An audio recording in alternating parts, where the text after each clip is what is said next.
সাসফক্লেওসাইটোসিস মানে হল সেরিব্রোস্পাইনাল ফ্লুইডে শ্বেত রক্তকণিকার সংখ্যা বৃদ্ধি পাওয়া।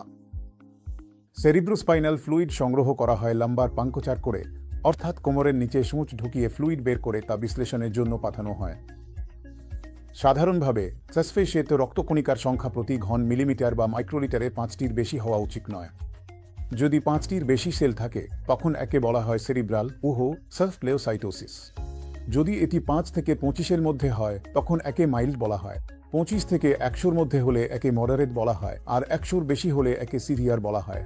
যদি সেল কাউন্ট 100-র বেশি হয় তাহলে বেশিরভাগ ক্ষেত্রেই এটি সংক্রমণের কারণে হয়, সাধারণত ব্যাকটেরিয়াল সংক্রমণ অথবা কখনো কখনো টিউবারকুলোসিসে, কিংবা খুব কম ক্ষেত্রে ভাইরাল সংক্রমণেও হতে পারে।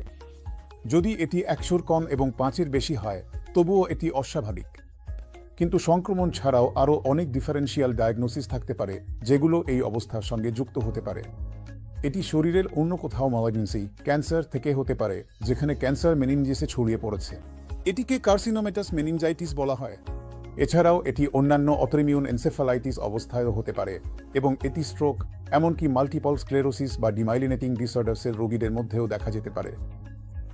তাই যদিও প্রোটিনের পরিমাণ বৃদ্ধি সাধারণত কোষ বৃদ্ধির তুলনায় অন্য অবস্থাগুলিতে অনেক বেশি হয়, তাহলে সাসফক্লেওসাইটোসিস মানে হচ্ছে সেখানে শ্বেত রক্তকণিকার সংখ্যা বেড়ে গেছে, এবং এটি সাধারণত কোনো সংক্রমণ বা ক্যান্সারের উপস্থিতির দিকেই ইঙ্গিত দেয়।